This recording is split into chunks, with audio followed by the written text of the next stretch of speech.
Kaugnay sa umiiral na food security emergency sa presyo ng bigas, makapanayan po natin tagapagsalita ng Department of Agriculture si Assistant Secretary Arnel de Mesa. Magandang umaga po.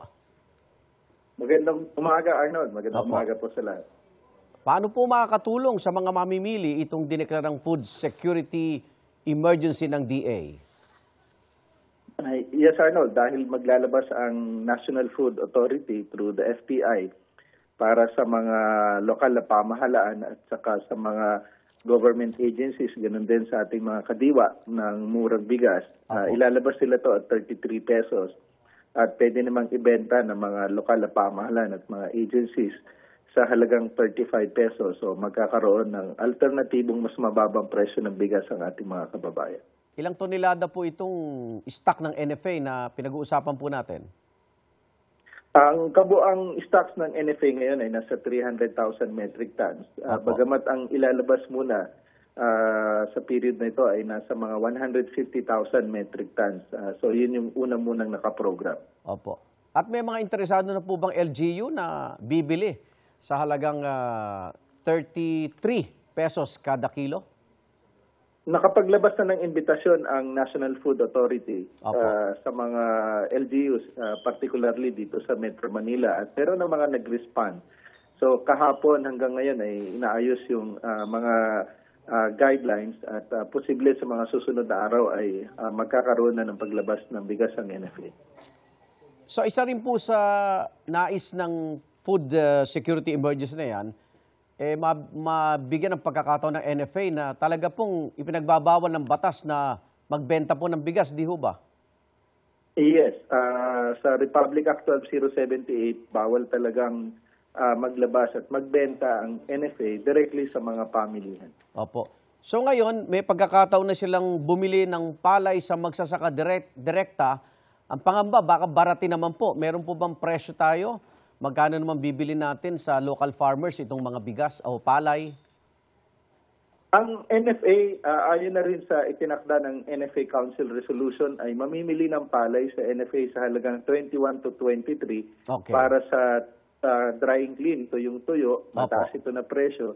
At para naman doon sa fresh ay nasa 17-18 pesos per kilo.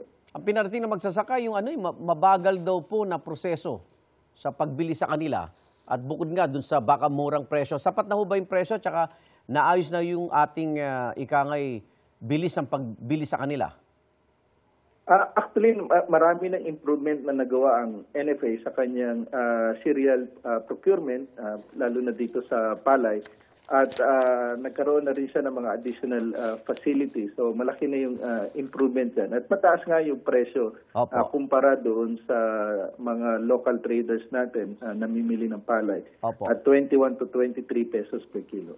Asik de Mesa, sa kabila ng paglabas nga ng supply ng bigas sa NFA, pag nagkaroon ng kalamidad, may sapat pa ho ba tayong supply?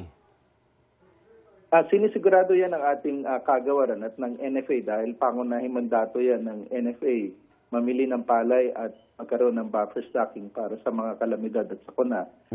In fact, ito nga unang ilalabas ay 150,000 metric tons. At magandang timing dito, Igan, ay dahil ngayon, February, mag-start na rin yung anihan para sa dry season. So, tama kaya kailangan talaga maglabas at ngayon naman mag-start ka rin mamili. So meron ka ng naunang na-imbak tapos meron pa uling susunod. So wala naman tayong problema pagdating sa bagay na yun. Opo. Kahapon po sa panayam ko kay Secretary Kiko Chu Laurel ng DA, inamin niya na may manipulasyon ng presyo sa panig ng traders at supplier. May listahan na ba kayo ng mga pangalan na maaari nating ikangay kasuhan at maparusahan naman? Patuloy yan na tinitingnan at tiniimbestigahan, Igan. In fact, meron ng naunang 10 na blacklist ang BPI sa larangan ng pag-import at hindi na sila pinayagan na mag-issue ng sanitary and phytosanitary import clearances. Opo. Lipat tayo sa itlog. Sabi ng DA, ang projection nyo, magigipit kayo ng supply ng itlog sa Abril.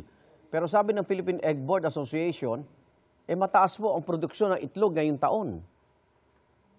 At tama yung Igan. Actually, sa mga sandaling ito, meron tayong nare-record na overproduction, oversupply ng itlog. Oo. Ang pinapangambahan lang ni Secretary, kagaya ng pag-ikot niya sa official visit niya sa Amerika, na matindi yung tama ng highly pathogenic avian influenza doon. Talagang kulang ang supply nila at napakamahal.